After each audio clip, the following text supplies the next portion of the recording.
Commander Velter stood alone at the command console of Sentinel's Eye. For 20 years, this lonely station had been his home, a listening post at the farthest edge of the great Superior Empire. Day after day, the routine was the same: scan the void, review sensor readings, file reports no one cared to read. The Empire's borders stretched across hundreds of star systems, untouched and unchallenged for 1,000 years. Nothing unexpected ever happened here. Nothing dared. And yet, Velter always felt something about the silence was wrong. Space was never truly empty. Somewhere in the black, things always moved. Things always watched. Lieutenant Jai sat at her console nearby. Young, sharp-eyed, and eager, she was everything Velter had once been before 2 decades of monotony had dulled his edges. She monitored communications with quiet discipline, though the border channels were as lifeless as the void itself. Then her voice broke the silence. "Commander. I'm getting something strange." Velter's scaled fingers tightened against the console as he crossed to her station. The sensors displayed a faint contact at the very edge of detection range. It was moving, but not like anything he recognized. Its trajectory wasn't ballistic, wasn't programmed, wasn't random. It was deliberate, yet chaotic. What kind of ship creates a pattern like this? Velter muttered. The Superior Empire catalogued every known species, every engine signature, every weapon configuration. Yet the data before them matched nothing. It was as if the void itself had shaped a vessel and sent it wandering. "The computer can't identify it," Jai said, her voice uneven. "Propulsion doesn't match any database." "Sir, it doesn't even look like propulsion." A chill ran down Velter's spine. Their sensors could track ships across light years, through asteroid fields, even beneath the gravity wells of neutron stars. Nothing should be invisible to the Empire. And yet this ship moved as if the laws of physics bent themselves to its will. "Bring it up on visual," Velter ordered. The starfield shimmered on the view screen. At first, nothing. Just distant suns, cold and indifferent. Then Jai enhanced the image. A shape emerged. Both officers inhaled sharply. It was a ship, but unlike any ship. Sleek. Angular. With surfaces that curved like liquid yet cut like crystal. Light bent around its hull in impossible ways, as though refusing to reveal it fully. Strange energy patterns danced across its skin like living things, shifting, flowing, breathing. "By the Empire's glory," Jai whispered. "What is that?" It was cruiser-sized, but no ports, no weapons, no engines. No scars of construction. It looked less built than grown. A warship sculpted as art. "Run a full-spectrum analysis," Velter snapped, masking his unease. Minutes passed. The results only deepened the mystery. The hull registered as materials that should not exist. Quantum readings suggested it phased in and out of normal space. And its energy field, not conventional propulsion, but manipulation of spacetime itself. "Commander," Jai's voice rose. "It's scanning us. Right through our shields." Velter froze. The Empire's shields were legendary, impenetrable walls of energy, the product of centuries of refinement. But the scans washed through them like fog. The stranger's sensors reached into their systems, into their weapons, into the bones of their station. "Open communications," Velter ordered. "All frequencies. Whoever they are, they will answer." Channels opened. Imperial codes, galactic standards, primitive pulses, even raw electromagnetic bursts. Silence. "They're ignoring us," Jai said. "Or they don't need to hear us at all." The ship's scans grew more methodical, almost surgical. Whoever commanded it was gathering intelligence. Not wandering. Not lost. Deliberate. Velter's voice hardened. "Sound the alarm. Alert command. Raise shields and prime weapons. Sirens howled. Red lights bathed the corridors of Sentinel's Eye. The crew scrambled to battle stations. Massive particle cannons swiveled outward, tracking the intruder. But the ship did not react. Energy buildup, Jai called. Looks like a jump drive. Target all weapons. Don't let it escape, we need answers. Velter roared. Cannons locked. The Empire's firepower could crack moons. In seconds, their fury would test the Phantom.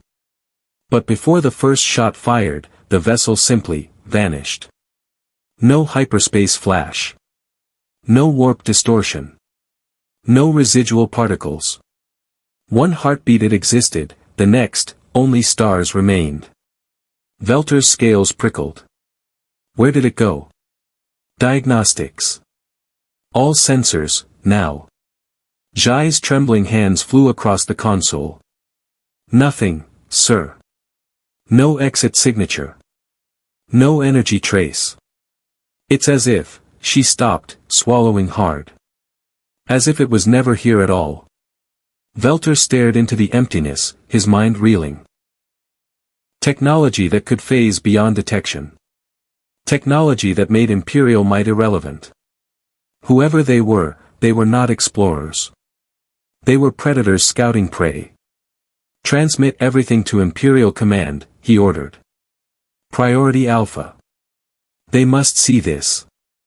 Far across the Empire, Admiral Corv read Velter's report for the third time. The crimson-eyed veteran sat within Deep Mind, the Empire's most advanced research station, surrounded by the finest minds in physics, engineering, and war. This has to be a malfunction, scoffed Chief Scientist Morhex. No ship manipulates spacetime. The energy requirements alone would drain a star, Corv finished, his voice quiet, his gaze unwavering. And yet my instincts tell me this is no malfunction. Dr. Zephyra, their foremost expert on exotic physics, studied the readings with trembling claws. Admiral, this vessel should not exist. Its field manipulations suggest mastery of unified theory. They bend gravity as if it were clay. And then more reports arrived. Other border stations. Other sightings. Always the same, a phantom ship that scanned through shields, infiltrated systems, and vanished without trace. One commander's desperate transmission chilled them all. They accessed our computers. Downloaded patrol routes. Weapons placements. Our entire defense grid. Without tripping a single alarm. The Empire, unassailable for a millennium, was being mapped like prey. Meanwhile, beyond their borders, aboard the human vessel Pathfinder, Captain Jake Morrison studied the data his crew had stolen from the Empire. How did the cloaking field hold, he asked. Dr. Lisa Campbell's eyes shone with pride. Perfectly. To their sensors, we didn't exist. They never understood how we disappeared. And the scans? Morrison asked Lieutenant Wilson. Complete, sir. Their entire database is ours. They'll never know. The crew exchanged quiet smiles. Humanity's great gamble was working. 50 years of preparation. 50 years of secrecy. While the Empire grew complacent, humanity had learned to bend spacetime itself. And now, at last, they were ready. If you enjoy Humans vs. the Galaxy stories, make sure to subscribe, hit the like button, and let me know in the comments, do you think humanity's approach, working with nature instead of overpowering it, gives us the ultimate edge in first contact? The Imperial High Council chamber glittered with 1,000 crystals, each refracting light into dazzling patterns.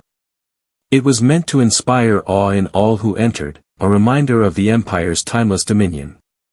But today, no one marveled at the beauty. Fear poisoned the air.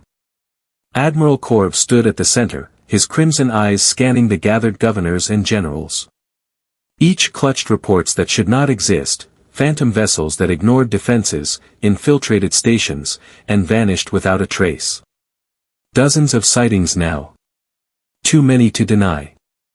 "This is no coincidence," Corv said, his voice heavy with restrained fury. "We are being probed. Tested. Our strength measured." A murmur of unease rippled through the chamber. The Xaperian Empire had not been challenged for over 1,000 years. Rival species had been crushed, assimilated, or erased. The galaxy had learned submission. But now, something new had appeared. Something that bent physics to its will. Governor Telric slammed a clawed fist against the obsidian table. "We must respond with overwhelming force. Whoever they are, we will burn them from the stars before their infection spreads." Others muttered agreement. Yet Corv raised a hand, silencing them. Overwhelming force against what? A ghost? A shadow? Our fleets cannot strike what they cannot see. Our weapons cannot hit what leaves no trace. He leaned forward, voice cold as vacuum. "Whoever they are, they understand us. They study us. They exploit our complacency." Silence. The Empire's pride choked them all. Far beyond the chamber, aboard the hidden human vessel Pathfinder, Captain Jake Morrison watched intercepted Imperial transmissions scroll across the display. His crew sat in silence, listening to voices filled with panic. "They still don't know who we are," whispered Dr. Campbell, her voice tinged with awe. "To them, we're phantoms. Myths." Lieutenant Wilson smirked. "And the best part? They're right where we want them, reacting instead of acting." Morrison folded his arms. For 50 years, Earth had waited. In secret, humanity had advanced not through brute force, but through subtlety, mastering the art of bending spacetime itself. The Empire relied on intimidation and spectacle, humans relied on patience. "We don't fight them head-on," Morrison reminded his crew. "We make them doubt. Make them hesitate. When an empire fears shadows, it collapses from within." At the Imperial War Academy, cadets whispered rumors of Spectre ships. Veterans dismissed them, but unease spread. Every tale painted the same picture: silent vessels that slipped past fleets, bypassed security, stole secrets, and disappeared. To the common citizen, the myths grew stranger. Markets buzzed with talk of a hidden species, revenant warriors, ancient demons, forgotten gods. Some whispered the word no one dared say aloud: humans. But officially, humanity had been extinct for 500,000 years. The Empire had erased them. Hadn't they? Admiral Corv convened his war council in secret. Unlike the politicians, he understood the threat. Station Nexus lies at the confluence of 3 trade routes, he told his captains. It will serve as bait. The Phantoms cannot resist valuable data. We will hide an entire fleet in its shadow. When they come, we strike, and we learn what bleeds. The captains bowed, their confidence renewed. Finally, action. Finally, the Empire would show strength. But Corv, deep inside, felt no triumph. Only a gnawing sense that he was playing a game whose rules he did not understand. Days later, Nexus Outpost glittered in orbit above a barren world. On the surface, mines harvested rare isotopes. Freighters came and went in steady rhythm. The system looked ordinary, vulnerable, tempting. Beneath its facade, an armada lurked. Dozens of warships drifted in the planet's magnetic shadows, their emissions masked, their weapons primed. The trap was set. And then, on the edge of the system, space shimmered. The Phantom ship appeared. Sleek, silent, otherworldly. It drifted toward Nexus like a predator sniffing prey. Contact acquired, a captain whispered over comms. Admiral Corv's claws dug into the command rail. Hold fire. Let them approach. When they are within range, unleash everything. The Phantom neared the outpost, its strange hull glimmering with spectral light. Then, it stopped. Corv's blood chilled. The ship was waiting. Suddenly, every Imperial ship shuddered. Alarms screamed. Weapons flickered offline. Shields collapsed. Engines sputtered. "What is happening?" captains cried. The Phantom had already reached into their systems. Invisible fingers pulled data, shut down power, rewrote code. The ambushers had become the ambushed. "Fire manually." Corv roared. "Anything. Fire." But their cannons refused. Their torpedoes remained sealed. The fleet floated helplessly, paralyzed. The Phantom pulsed once with eerie light, then vanished without a trace. Moments later, Nexus Outpost's databanks went dark. Every Imperial record, patrol routes, weapons manifests, trade flows, was gone. Stolen. On the Pathfinder, Lieutenant Wilson laughed in disbelief. "They hit a fleet, and we crippled it without firing a shot." Dr. Campbell's eyes burned with intensity. "We didn't just beat them. We showed them the truth. Their weapons mean nothing. Their fleets mean nothing. Their empire is built on fear, and we just ripped it away." Morrison's face remained calm, unreadable. "Don't celebrate yet. They will grow more desperate.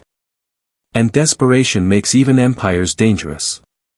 Back in the Imperial capital, Admiral Corv delivered his report in silence. The council chamber seethed with outrage. Governors screamed for war. Generals demanded vengeance. But Corv spoke only one truth. "We cannot fight this enemy with ships and cannons. They wage war not on our fleets, but on our minds. Every day we fail to understand them, they grow stronger. Every day they remain unknown, they win."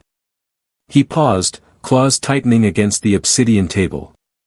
"And the most dangerous enemy of all, is one that has already been erased from history."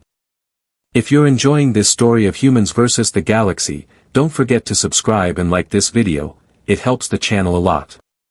And tell me in the comments, if humanity had this kind of power, would we use it for defense, or would we become the very empire we once feared? The Zephyrian Empire had ruled for 500,000 years. Its banners had stretched from one rim of the galaxy to the other, unquestioned, unchallenged. But in the span of mere months, everything changed. Nexus Outpost was the breaking point. The story of its humiliation spread faster than any fleet could travel. An entire Imperial armada paralyzed. Vital records stolen. And not a single shot fired in return. On the fringes of the galaxy, merchants whispered in markets. The Phantoms came again. On mining colonies, children dared each other to say the forbidden word, humans. The Empire had worked tirelessly to erase that name. But now, it slipped back into speech like an old wound reopened. Humanity, extinct, forgotten, erased, was suddenly everywhere. And fear followed. In the capital, Admiral Corv moved through empty streets under heavy guard. Statues of past emperors loomed above him, yet their shadows offered no comfort. The citizens had grown restless. Riots flared in the lower sectors. Some demanded the Empire admit the truth, a hidden enemy stalked them. Others whispered dangerous heresy, that perhaps the Empire deserved its fall. Corv ignored the noise. He had more pressing matters. In the War Council chamber, generals argued endlessly. Some demanded purges. Others wanted planetary shields raised on every world. None agreed on a strategy. Fear fractured them all. Corv stood silent until their voices wore thin. Then he spoke, low and deliberate. "You all believe this is war. It is not. War is fought with fleets and fire. This," he tapped the obsidian table, claws scraping, "is extermination by doubt. Whoever they are, they do not want territory. They do not want surrender. They want us to crumble without lifting a weapon." The room fell still. No one dared contradict him. Because deep down, they all knew it was true. Far away, aboard the Pathfinder, Captain Morrison and his crew watched the chaos unfold. Imperial networks crackled with unrest, intercepted transmissions spilling secrets of rebellion and collapse. Dr. Campbell leaned over the console. They're turning on themselves faster than we expected. Every shadow we leave, they multiply it into nightmares. Wilson grinned. We don't even need to fire a shot. Just whispers, and the whole empire shivers. But Morrison remained silent. His eyes lingered on the latest report, an intercepted message from a neutral envoy race, the Harari.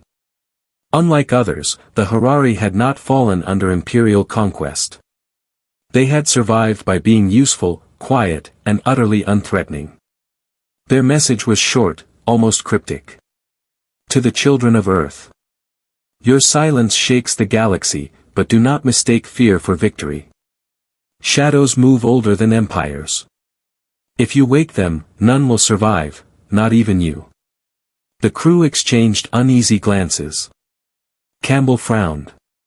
What do they mean? What shadows? Morrison folded the message away. His voice carried no triumph, only gravity. It means we're not the only ghosts in this galaxy. Meanwhile, across Imperial space, the Harari began to murmur in their own quiet way. They traded warnings in markets, spoke softly in back channels, and planted seeds in the minds of governors and smugglers alike. The Empire's terror was one thing. But now a deeper question spread: if humans have returned, what else might be out there?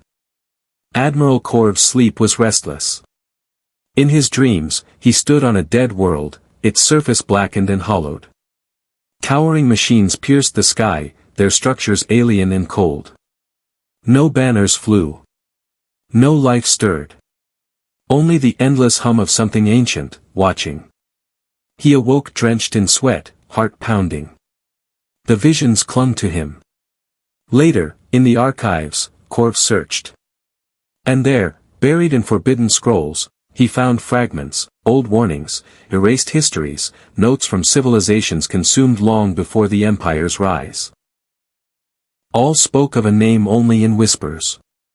The architects. Builders of the void. Shapers of extinction. A force that did not conquer for power, but harvested life for reasons no mind could fathom. If the Harari were right, the humans were not the galaxy's greatest threat. They were simply the first to remind everyone that threats could still exist.